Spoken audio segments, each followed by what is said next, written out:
ladies and gentlemen, give a big round of applause for our gunner, shall we? Turn the other one.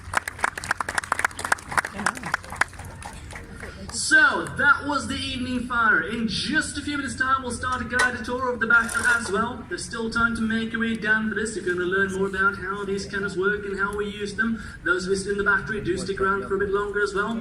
Otherwise, we're closing up shop soon. We'll be opening them up tomorrow morning at 10 o'clock. We'll fire at 12 and 4 as usual. We'll have tours through the underground tunnels at 10:30 and 1 o'clock. And we offer free transport to Fort Ranella at 12:20. So if you want more information about this, you can go down into the reception now or tomorrow morning.